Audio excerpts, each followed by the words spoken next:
kita betul-betul ingin mengakomodir semua hal yang saat ini menjadi concern dari masyarakat.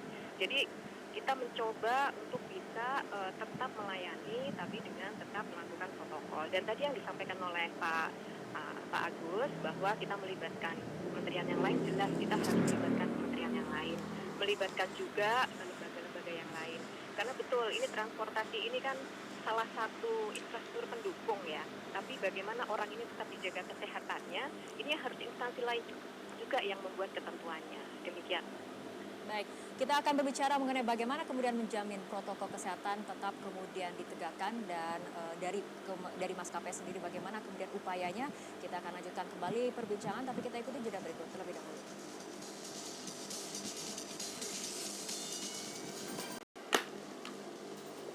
Pemirsa, kita lanjutkan kembali perbincangan. Kita ke Direktur Utama Garuda Indonesia, Bapak Irfan Setiaputra. Pak Irfan, dari maskapai Garuda Indonesia sendiri, bagaimana kemudian menjamin bahwa protokol kesehatan betul-betul akan diterapkan dengan disiplin pada saat kemudian aturan mengenai diskresi bahwa pebisnis boleh naik pesawat untuk kepentingan bisnis dikeluarkan?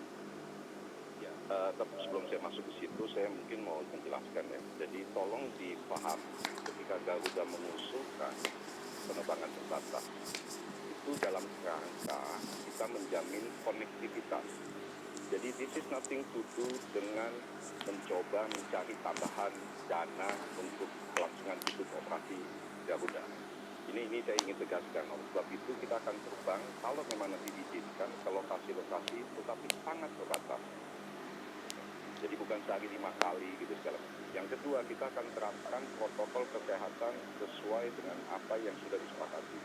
Kita lagi mengupayakan siapapun yang naik pesawat itu melewati proses rapid test dulu. Ini lagi kita bicarakan, diskusikan dengan banyak pihak untuk bisa memastikan. Kemudian soal mudik ya.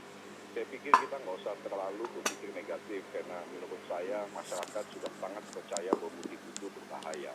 Tapi kita memang akan memastikan, misalnya contohnya Anda mau ke Solo, KTP Anda KTP Solo, Anda pergi sendiri, ya kan? Kita pastikan Anda punya tiket kembali nggak ke Jakarta, misalnya kakak di Jakarta, dengan tanggal sebelum Lebaran. Jadi ini banyak sekali dan kita sudah siapkan aturan main, begitu nanti pemerintah mengeluarkan izin, siapapun yang booking Garuda itu harus tahu bahwa ini harus dia penuhi syarat-syarat ini. Kalau enggak, mendingan Anda nggak tepat. Karena apa? Sudah pasti nggak bisa naik pesawat. Tapi ketegasan mengenai protokol kesehatannya dari upaya maskapai sendiri? Gini, kemarin kita berangkatkan setelah tanggal 24 itu beberapa flight untuk repatriasi. Jadi ada banyak pekerja migran kembali ke Indonesia stranded di Jakarta. Dengan kerjasama dari Kementerian Perhubungan, Otoritas Bandara, kita penerbangan khusus dan isinya sedikit sekali pesawat itu di Surabaya. Ada yang nggak bisa naik karena apa? Karena ternyata suhu badannya ketinggian. Ya kita minta dia stranded, tunggu di Jakarta dulu dan kemudian yang lainnya berangkat. Karena kita begini, juga tolong dipahami, kita bukan mau menyebarkan juga virus ini. Semakin cepat virus ini selesai di Indonesia, semakin menguntungkan buat maskapai. Tapi penting untuk konektivitas itu terjamin ada. Karena Garuda mandatnya ketika didirikan itu memastikan untuk terbang dalam kondisi apapun, termasuk dalam kondisi perang loh.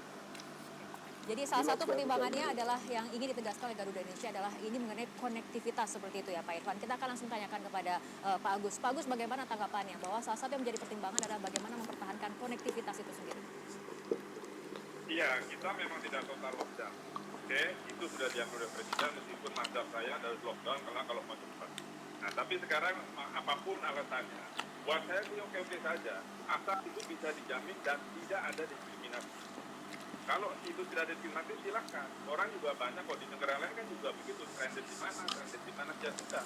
Karena ini tujuan kita utama adalah menghilangkan atau menurunkan kasus COVID ini. Ini bukan kasus yang mudah. Dan semakin lama kita mengurus ini semakin bertele-tele akan semakin mahal. Dan kita belum tahu kapan ini akan mulai berkurang. Kan yang lain negara-negara sudah mulai hilang dan mereka sudah mulai urus ekonominya. Nah kita ini harus cepat gitu ya, harus cepat. Jadi kalau bisa dihentikan dia sebentar cuma 14 hari gitu ya. Kalau mau pakai PSBB kan nggak lama, itu saja. Jadi kalau itu mulai, saya bilang terserah, saya sudah ingatkan dari awal dulu Januari.